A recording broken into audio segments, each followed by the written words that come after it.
Well, I thought I'd maybe show some of the functions, some more of the functions for this fuel injector tester.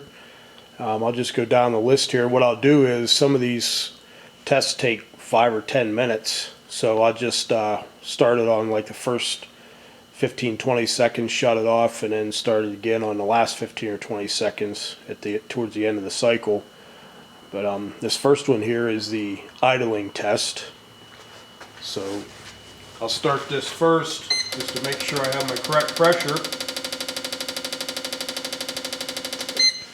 Shut it off. Reset it.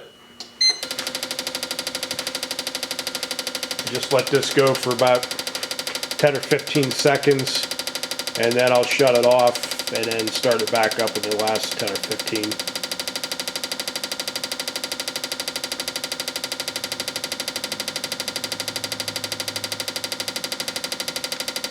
Okay, we're down to about the last 20 seconds or so of the cycle. So start it up just to show the end of the cycle.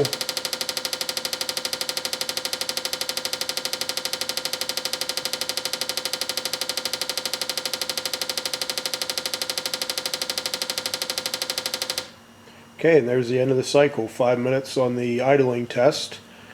And I'm standing back behind the camera. Looks like approximately 70 milliliters. The one that's always showing high is higher than the other three. They're about, whatever, 66, 68. I can't quite read it from here. But let's go to the next test.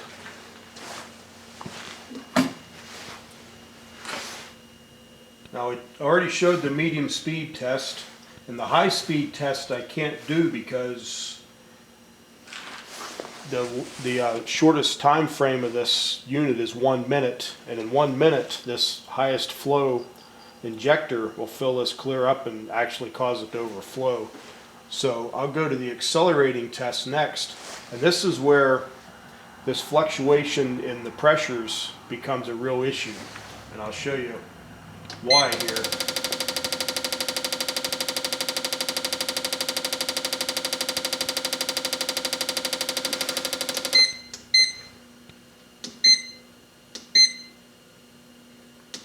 Might want to go to it first.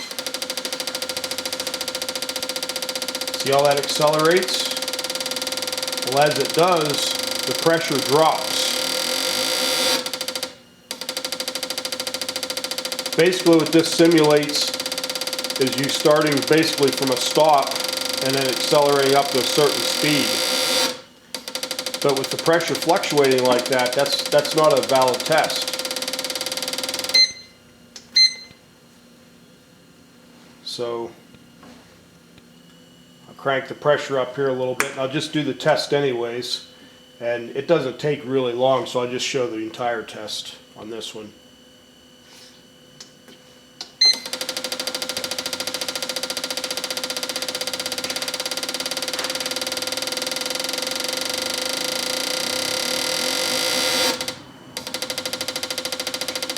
It goes through this acceleration cycle several times.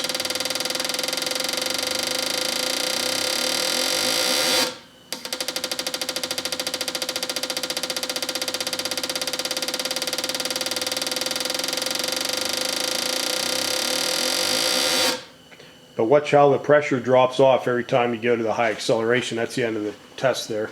And basically what that shows is that the injectors react to acceleration. If you have one that's lagging way behind, maybe a little bit sticky, or the coil isn't very strong, then it'll flow way less than the other ones. So let's go to the next test here.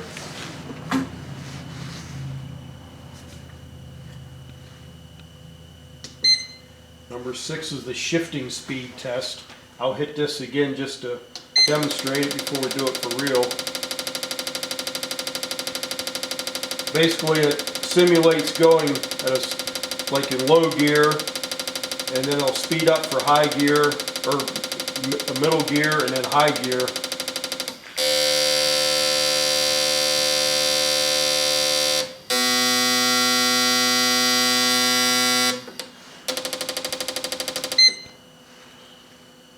But again, the pressure fluctuates during this test, That's why I need to get a bypass regulator. But I'll show this anyways. We'll go through the whole sequence.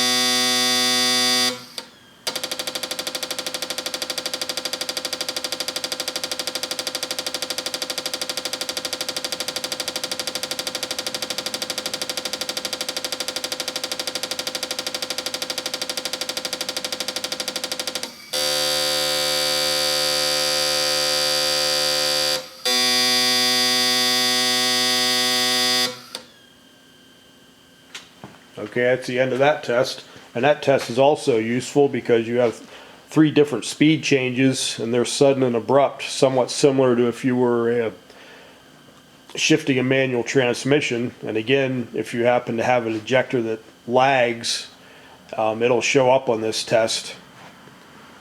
So let's see, what's the next one here? Test number 7, leak check. We won't do that one. Next one is the idle spray value test.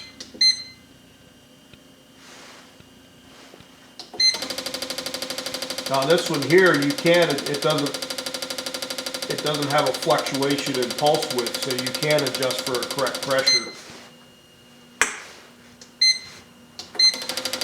I don't think this test is very long either. There'll be an idle, a medium, and a high speed test on this, and what it does is it pulses it to what should be a known volume, which seems to be around 20 milliliters. The idle test will take a little bit longer than the other two.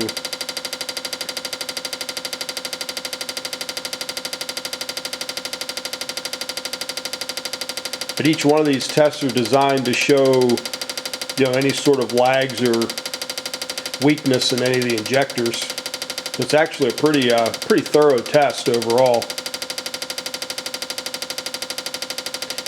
If all of your injectors pass these tests, then they should be good to go.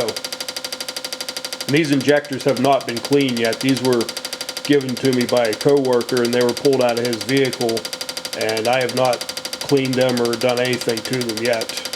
So at some point I'm going to characterize these at each individual test and then do the cleaning, then go back and see how much we improved.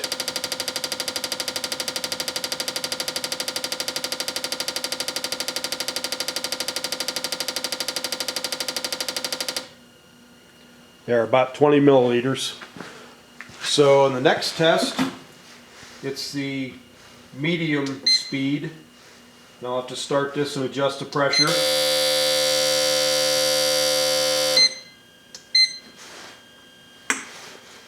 It'll be quicker because it takes it to 20 milliliters also, but at a higher pulse width.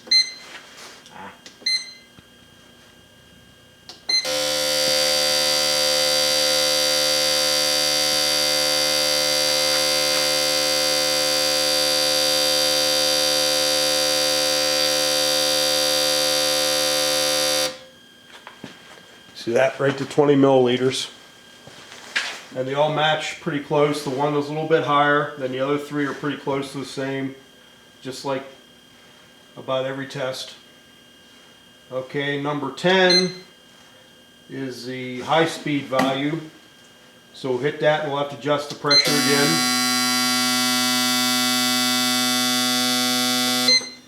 Now that high speed value, that is literally equivalent to, I think, 9,000 RPMs. So you're probably not going to be turning 9,000 RPMs very often unless you have a race vehicle.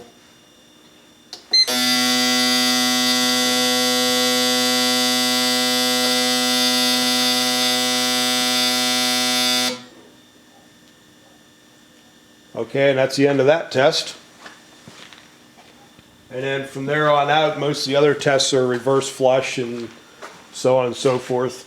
But I just kind of thought I would demonstrate the various functions of this as far as flow testing goes, and then also to show the pressure pulsation. I'm going to send this off to the gentleman I purchased this off of to show him the pressure fluctuations at the various different tests. And I guess that's the end of it.